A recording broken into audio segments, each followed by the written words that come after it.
se erdhe dhe kanalin tim. Për gjithë ju që s'më njihni, unë jam Lori dhe si gjithmonë do të jem këtu me ju për t'ju treguar një histori të vërtet krimi. Nëse jeni të apasionuar pas historive true crime ose misterioze si puna ime, atëherë ju rekomandoj që të bëni një subscribe për të qenë gjithmonë të azhurnuar mbi videot e reja. Ju kujtoj që qëllimi i këtij kanali është informativ dhe jo gjykues ndaj personave që marrin pjesë në këtë histori. News tonight, a Malaysia Airlines flight MH370 Flight MH370 disappeared en route to Beijing.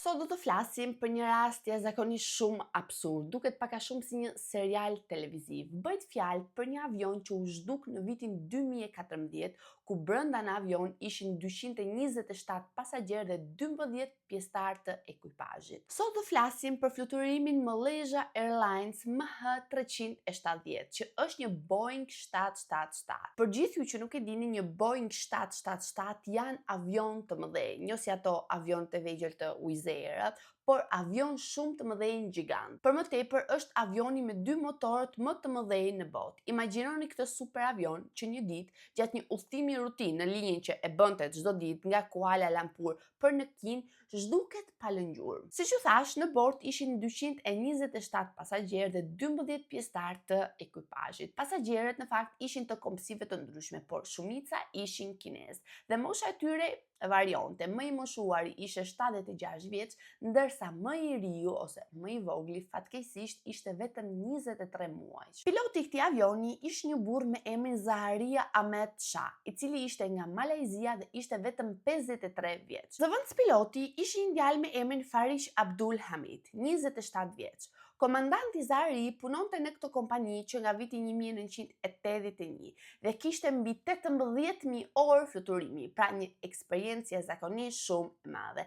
Ndërsa për zëvendëspilotin, ky i fundit kishte filluar të punonte në këtë kompani në vitin 2007 dhe kishte rreth 2700 orë fluturimi, pra nuk kishte një eksperiencë jashtëzakonisht shumë të madhe si komandanti. Por në fakt, ky fluturim do t'ishte fluturimi i tij i fundit. Më 8 mars të vitit 2014, fluturimi MH370 niset nga Kuala Lumpur në orën 12:40 të natës dhe duhet të mbërrinte në Pekin në orën 6:40 të mëngjesit. Avioni niset dhe pas më pak se një ore, rreth orës 1:20, komandanti bën një komunikim me kontrollin ajror, ku u thot se kanë karburant të mjaftueshëm për fluturimin dhe për çdo lloj emergjence. Pasi në një farë mënyre avionët shpesh ose në sakt gjithmonë avionët mbajnë karburant më shumë se që duhet për çdo lloj rasti. Komunikimi i fundit verbal i komandantit Zahari ishte natën e mirë Malaysia 370 dhe 2 minuta më vonë, me kufirit të Malajzisë dhe kufirit të Vietnamit, çdo komunikim ndërpritet dhe avioni zhduket plotësisht. Malaysian 370, Capricorn 120.9. Good night, Malaysian 370. Ju them të drejtën, kur e dëgjova në fillim të lloj historie, mendova që momenti kur kishte thënë frazën natën e mirë, mendova që mos ishte një lloj sinjali, mos ishte një lloj lamtupmire. Por në fakt ishte një frazë rutinë. Pasi në atë moment ai po linte komunikimin e kontrollit të Malajzisë për t'ia kaluar atij të Vietnamit dhe 2 minuta pas këtij komunikimi të fundit, avioni zhduket nga radarët. Të dhënat e radarëve vijnë nga 2 transponder që ndodhen në avion. Kështu që për të zhdukur sinjalin në radar, ose këta 2 transponder kanë ndaluar së punuari njëkohësisht, ose dikush i ka fikur manualisht. Që nga ai moment çdo përpjekje për të komunikuar me avionin dështoi plotësisht, pasi dukeshte sikur ishte zhdukur nga faqja e dheut. Në orën 7:24 të mëngjesit, vetëm pas një ore që avioni duheshte të kishte mbërritur në Pekin, shpallet lajmi zyrtar. Shpallet avioni i zhdukur dhe nga ai momenti tutje do të filloj kërkimi më i madh dhe më i shtrenjtë në historinë e aviacionit. Shifting focus for now, Malaysia Airlines flight MH370's disappearance remains one of aviation's greatest mysteries. Fillimisht kërkimet përqendrohen në detin jugor të Kinës dhe në gjirin e Tajlandisë, aty ku humbi për herë të parë nga radarët normale. Por më vonë, ushtria maleziane tregon një informacion shtresë. Ai tregon se radarët ushtarak ishin aq të fuqishëm saqë mund të gjurmonin dhe një avion pa transponder. Dhe zbulojnë që pas zhdukjes nga radarët, avioni kishte bërë një kthes të papritur në drejtim të kundërt. Kalonte fillimisht mbi gadishullin malezian, rrotulloheshte më pas pranë ishullit Penang dhe fluturon në atë drejtim derisa edhe radarët ushtarak e humbin. Ndërkohë hetojnë dhe sinjalet satelitore që avioni kishte dërguar, pasi avionet modern kanë terminale komunikimi satelitor. Por përpara se të zhdukeshte avioni nga radarët, gjithçka kishte funksionuar normalisht dhe vetëm pas asaj kthese të papritur që kishte marrë, sinjali ndërpritet plotësisht dhe pas 3 minutash pasi avioni ishte zhdukur nga radarët ushtarak, terminali fillon të punojë përsëri në një farë mënyre sikur të ishte rindezur. Kjo tregon që avioni kishte fluturuar për 6 orë të tëra dhe mendohet që pas kësaj karburanti kishte mbaruar dhe avioni ishte rrëzuar. Por gjatë këtyre orëve ishin bërë përpjekje për të telefonuar në kabinën e pilotit, por askush nuk ishte përgjigjur. Bazuar në sinjale dhe në të dhënat siç ishte karburanti, siç ishte shpejtësia, ekspertët identifikuan një zonë në Oqeanin Indian ku mendohej që avioni mund të ishte rrëzuar atje. Por kjo zonë ishte jashtëzakonisht shumë e largët dhe ishte nën jurisdiksionin australian, kështu që ishte vetë qeveria australiane që mori përsipër kërkimet. Pas 6 ditësh udhëtim, ekipet arritën në atë zonë dhe përdorën plot 19 anije dhe 345 avion për të mbuluar plot 4.5 milion kilometra katror oqean.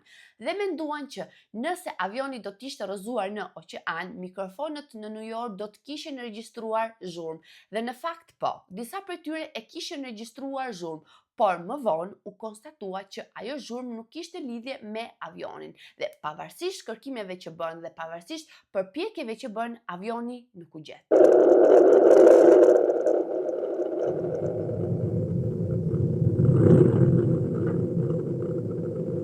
Një vit e 4 muaj më vonë, më 25 korrik të vitit 2015, disa persona që po pastonin një plazh, një ishull pranë Madagaskarit, gjetën në breg të detit një pjesë të madhe metalike dhe ekspertët e njohën atë si pjesë të krahut të një avioni. Brenda kishte numër serial dhe pasi u verifikua, u konfirmua që ishte pjesë nga fluturimi MH370. Megjithatë, kjo pjesë u gjet plot 4000 kilometra nga vendi që supozohet të ishte rrëzuar avioni. Megjithatë, kjo ishte një dëshmi e zakonisht shumë e qartë, pasi avioni në një farë mënyre ishte rrëzuar në oqean. Dhe nëse është e vërtetë që ka rënë mbi Oqeanin Indian, që nga momenti që u gjet ajo copës krahu avioni, janë gjetur dhe plot 31 objekte të tjera që i përkisin atij fluturimi. Dhe në fakt specifikisht janë gjetur copëza të tjera krahu, copa dere, sedilje dhe shumë objekte të tjera. Dhe këto 31 objekte janë identifikuar që 100% janë pjesë e fluturimit 370. Në janar të vitit 2017 kërkimet u pezulluan, por në vitin 2015 një kompani private amerikane i merr përsipër kërkimet, por pa rezultat. Por një gjë shumë misterioze ishte kutia e zezë. Kutia e zezë është një pajisje e krijuar për të regjistruar të dhëna dhe për të ruajtur ato në rast aksidentes apo shpërthimesh. Dhe në fakt janë praktikisht të pashkatërueshme dhe në ujë që të ndihmojnë në hetim në rast aksidenti. Këto kuti të zeza lëshojnë një sinjal dhe lëshojnë një sinjal në sekond dhe afërsisht 30 ditë pas aksidentit në mënyrë që të gjenden më lehtë. Por në fakt, kutia e zezë e fluturimit 370 nuk u gjend kurrë dhe është diçka jashtëzakonisht shumë absurde, pasi në një farë mënyre nuk ka ndodhur më përpara. Si gjitha historitë misterioze që kemi trajtuar më përpara, dhe kjo histori ka teoritë e saj dhe le të shohim disa prej tyre së bashku. Teoria e parë lidhet me 2 persona që ngjallën dyshime në momentin e embarkimit, sepse po fluturonin me pasaporta false. Ky detaj hap qartë mundësinë e një rrëmbimi, pasi mendohet që këto persona mund të ishin terroristë, por autoritetet deklaruan më vonë që këta 2 persona nuk ishin të rrezikshëm, por udhëtonin me pasaporta false sepse po kërkonin azil politik. Dyshimet të ngjashme qarkullonin dhe për një person tjetër. Ishte një person që nuk figuronte në listën zyrtare të pasagjerëve dhe në një farë mënyre ishte një pasagjer ekstra.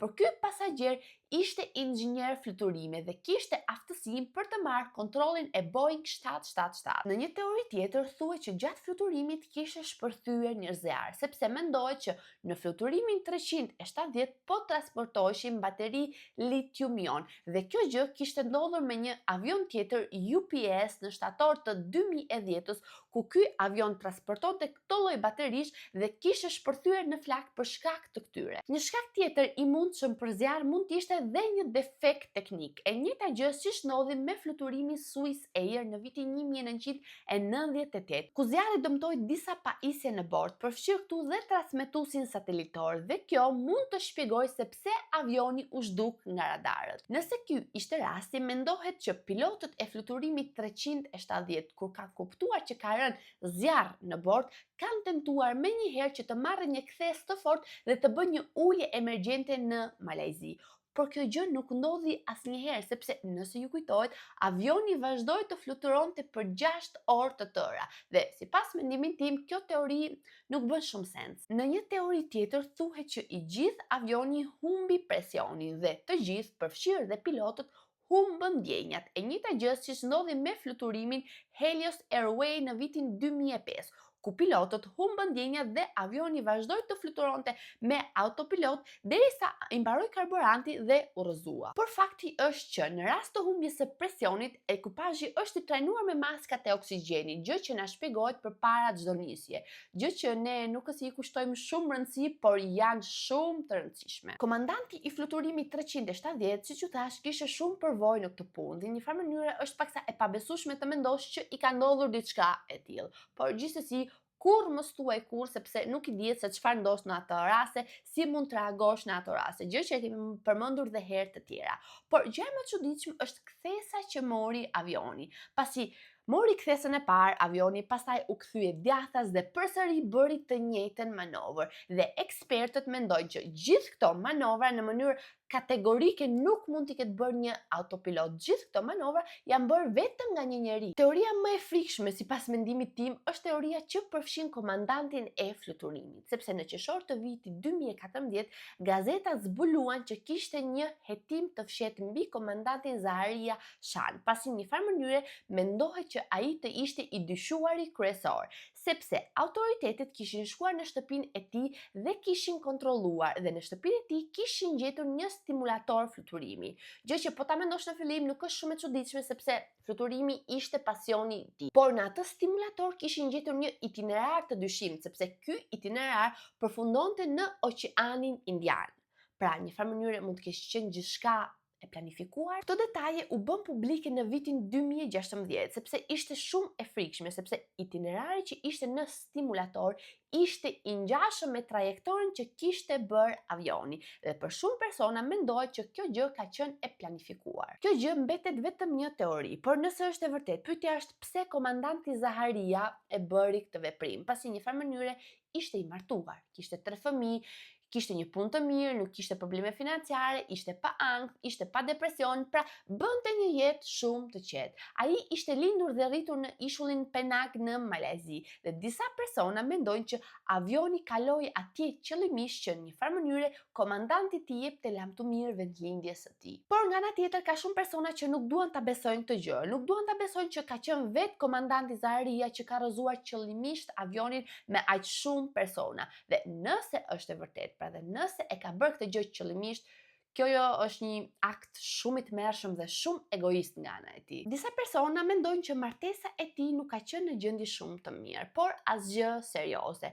Tani të jemi realistë, çdo martesë ka ulje dhe ngritjet e veta, çdo martesë ka problemet e veta. Por komandanti Zaharia ishte një person i balancuar psikologjikisht dhe unë mendoj që një person i qëndrueshëm që po kalon një moment të vështirë në martesën e tij, në jetën e tij apo ku diun se çfarë, nuk është se merr një avion me 277 persona dhe shkon e përplaset. Por sërish as këtë gjë nuk mund ta dim, mbetet vetëm një teori. Fakti që kur nuk u gjet trupi i avionit dhe trupat e personave që ndodheshin në atë avion e bën këtë histori zakonisht shumë misterioze, sepse si është e mundur që u gjetën pjesë të vogla të avionit në plazhet rreth e rrotull dhe nuk u gjetën as bagazhe, as rroba, as trupa njerëzish, pra nuk u gjet asgjë. Dhe është hera e parë që në histori ndodh diçka e tillë, sepse sa herë që ndodhin aksidente ajrore, mbetjet e avionit gjithmonë janë gjetur. Kjo është hera e parë dhe e vetme që nuk dihet saktësisht se çfarë ka ndodhur dhe shumë ekspertë të ndryshëm në të gjithë botën janë munduar që të japin një përgjigje kësaj historie ose kësaj ngjarje, por gjithnjë pa sukses. E pra miqtë mi, këto janë gjitha informacionet që kam për videon e sotme. Më shkruani poshtë si gjithmonë në komente mendimin tuaj. Unë ju përshëndes dhe ne do shihemi në videon e radhës. Dhe atëherë, ciao ciao!